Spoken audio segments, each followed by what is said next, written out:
Question number 13721 minister for home. ధన్యవాదాలు అధ్యక్ష. ఒకటో ప్రశ్నకు సమాధానం, విజయవాడ వరద బాధితులను ఆదుకోవడానికి 497.07 కోట్లు విరాళంగా అందుకోవడమైంది అధ్యక్ష. రెండో ప్రశ్నకు సమాధానం అధ్యక్ష, విజయవాడ వరద బాధితులకు కుటుంబాలు మరియు వ్యక్తులకు సహాయము మరియు ఉపశమనం అందించడానికి విరాళాల నుండి 274.95 కోట్ల మొత్తాన్ని ఖర్చు చేయడమైంది అధ్యక్ష. సెప్టెంబర్ 2024 నుంచి 16 ఫిబ్రవరి 2025 వరకు టోటల్గా వచ్చిన చెక్కుల ద్వారా ఆన్లైన్ ద్వారా స్వీకరించబడిన విరాళాలు 317.09 కోట్ల అధ్యక్ష. పీడీ ఖాతాల్లో ఉద్యోగులు విరాళాల అధ్యక్ష 143.79 కోట్ల అధ్యక్ష. సీఎంఆర్ఎఫ్ కోసం కార్పొరేట్ సామాజిక బాధ్యత కింద వచ్చినది 36.189 కోట్ల అధ్యక్ష.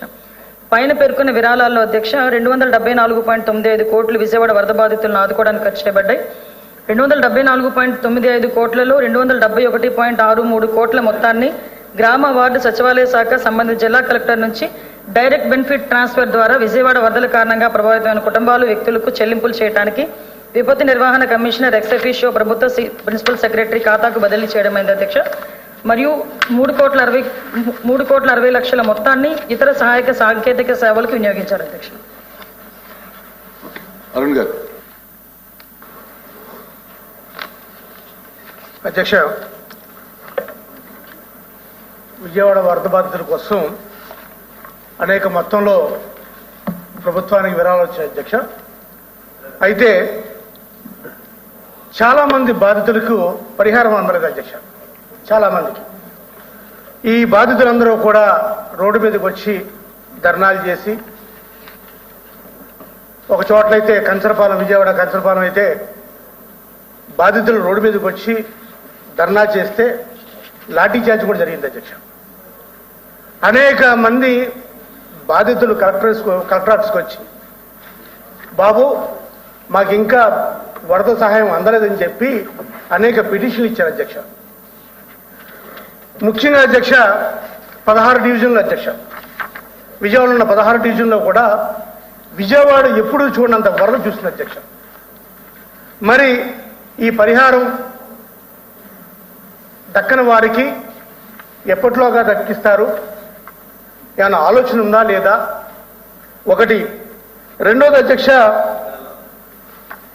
అధ్యక్ష ఆ టైంలో వరద వచ్చిన టైంలో గౌరవ ముఖ్యమంత్రి గారు, గౌరవ హోంమంత్రి గారు, మున్సిపల్ శాఖ మంత్రులు, అదేవిధంగా ఇరిగేషన్ శాఖ మంత్రులు ఆ రోజు చెప్పింది ఏంటంటే అధ్యక్ష, ఆపరేషన్ బుడమేరు, ఇది ఈ క్వశ్చన్కి రిలేటెడ్ అయినప్పటికీ కూడా కానప్పటికీ కూడా ఆపరేషన్ బుడమేరుని మేము ఇమీడియట్గా స్టార్ట్ చేస్తామని చెప్పారు.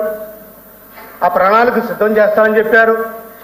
తర్వాత విజయవాడకి వరద రాకుండా, భవిష్యత్తులో వరద రాకుండా నెదర్లాండ్స్ తరహాలో ఒక ప్రణాళిక చేస్తున్నాం. ఈ నెదర్లాండ్స్ మోడలు గత 200 సంవత్సరాల వరదనంతా కూడా స్టడీ చేసి మేము 1 మంత్లోనో 2 మంత్స్లోనో ఓ ప్రణాళిక స్టార్ట్ చేస్తామని చెప్పి గౌరవ మున్సిపల్ శాఖ మంత్రి గారు కూడా చెప్పారు అధ్యక్ష. ఆయన సభలో లేరు కాబట్టి అధ్యక్ష, అవన్నీ కూడా ఓ పక్కన పెడితే ఎవరైతే బాధితులు ఉన్నారో, పరిహారం అన్న బాధితులు ఎంతమంది ఉన్నారు, ఎన్ని పిటిషన్స్ వచ్చినాయి, వారికి మీరు ఏ విధంగా సహాయం చేస్తారని చెప్పి మీ ద్వారా గౌరవ హోంమంత్రి గారు అడుగుతున్నారు. Thank you. ధన్యవాదాలు అధ్యక్ష. మన కృష్ణా జిల్లా కానీ, ఎన్టీఆర్ జిల్లా కానీ ఇప్పుడు బుడిమేరు అనేది 130 కిలోమీటర్లు ప్రవహిస్తుంది అధ్యక్ష. అందులో ముఖ్యంగా ఇప్పుడు 120 సంవత్సరాల నుంచి ఈ బుడిమేరు అనేది పుట్టింది అధ్యక్ష. మరొకటి, బుడిమేరులో ప్రధానంగా 1964, 2004, ఇప్పుడు 2024లో అనేది ఇప్పుడు వరద అనేది రావడం జరిగింది అధ్యక్ష. ఆ వరద వచ్చే సమయంలో బుడిమేరు ఆపరేషన్ అనేది మన ముఖ్యమంత్రి గారు, అదేవిధంగా మన మంత్రులు గారు అనేది ఆ రోజు ఆ వెలగరేళ్ళ దగ్గర 11 గేట్లు ఉన్నాయి. ఆ 11 గేట్లు ఇప్పుడు వెళ్ళి చూద్దాం పదండి. ఇప్పుడు కూడా ఆ 2-3 గేట్లు అసలు దానిలో అసలు ఆ గేట్లు అనేది పనిచేయట్లేదు అధ్యక్ష. ఇప్పుడు మరొకటి వచ్చి రేపు వచ్చేది ఇప్పుడు వర్షాకాలం.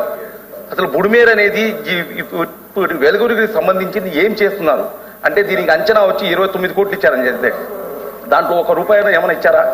అది ఇప్పుడు ఎప్పుడు కలెక్ట్ చేస్తారు? ఇది ఇప్పుడు మీ ద్వారా గవర్నమెంట్ అదే అధ్యక్ష. ఇంకోటి ప్రధాన అధ్యక్ష, వరదకు సంబంధించి ప్రతి ఇంటికి వెళ్ళారు. అమ్మా మేము ప్రభుత్వం నుంచి వచ్చాము, సర్వే చేస్తాం, మీ ఫ్రిడ్జ్లు పోయినాయా, టీవీలు పోయినాయా, బైకులు పోయినాయా, కార్లు పోయినా అడిగారు అధ్యక్ష. కానీ ఇప్పుడు ఒక ఇంటికి వచ్చి ఇచ్చి ఇప్పుడు సపోజ్ ఒక ఇంటికి ఇచ్చి ఇప్పుడు 4 ఇళ్ళకి అనేది ఇవ్వట్లేదు అధ్యక్ష. కలెక్టర్ ఆఫీసు ఇప్పుడుగా తిరుగుతూనే ఉన్నారు అధ్యక్ష.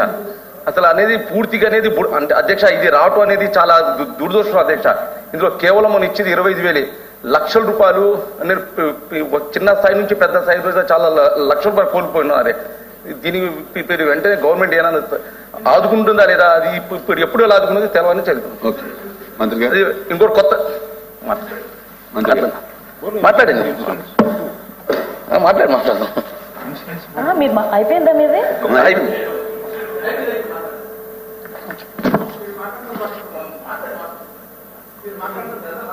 నేను మాట్లాడేసిన తర్వాత మీరు మాట్లాడతారు.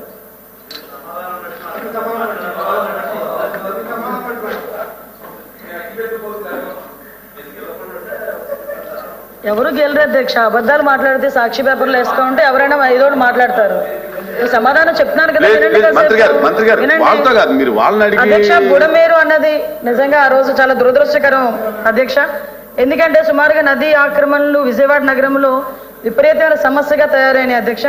ఇంచుమించుగా ఈ లేఅవుట్లు కానీ భూ ఆక్రమణలు కానీ ఇవన్నీ కూడా బుడమేరు నదీ పరివాహక ప్రాంతంలో ఉన్న ఈ భూ ఆక్రమణలు అధ్యక్ష, రియల్ ఎస్టేట్ నిర్మాణాలు ఇంచుమించుగా కోకొల్లుగా విస్తరించిన నేపథ్యంలో అధ్యక్ష, ఈ బుడమేరు అన్నది నిజంగా ఆ రోజు వరద రావటం అనేది నిజంగా చాలా దురదృష్టకరం.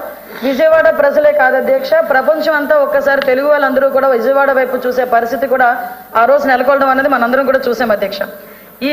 ఇది సుమారుగా 2005లో వచ్చిన భారీ వరదలు విజయవాడ ముంచెత్తిన తర్వాత అధ్యక్ష, సుమారుగా ఆ సమయంలో బుడమేరు డైవర్షన్ ఛానల్ సామర్థ్యాన్ని 35,000 క్యూసెక్లు పెంచేందుకు 464 కోట్లతో పనులు ప్రారంభించారు అధ్యక్ష. 80% మాత్రమే పనులు పూర్తయ్యాయి. మిగతా 20% పనులు కూడా పూర్తవలేదు అధ్యక్ష. దాన్ని గత ప్రభుత్వం అలాగే వదిలేసింది. దానికి పర్యవసానంగా మన బుడమేరు వరదలకు కూడా అందరూ ఫేస్ చేయాల్సి వచ్చింది అధ్యక్ష. ఇప్పుడు అధ్యక్ష, ఈ బుడమేరు వరదలు వచ్చిన తర్వాత గౌరవ ముఖ్యమంత్రి గారు ఒకసారి చూశారు అధ్యక్ష. గౌరవ ముఖ్యమంత్రి గారు సుమారుగా 11 రోజుల పాటు మళ్ళా తిరిగి విజయవాడ ప్రజలు రోజువారీ సాధారణ జీవనంలోకి వచ్చేటంత వరకు కూడా కలెక్టరేట్ లో బస ఏర్పాటు చేసుకుని బస్సులో బస ఉండి సుమారు అడ్మినిస్ట్రేషన్ అంతా కూడా అక్కడి నుంచే నడిపించిన పరిస్థితులు కూడా చూసాం అధ్యక్ష.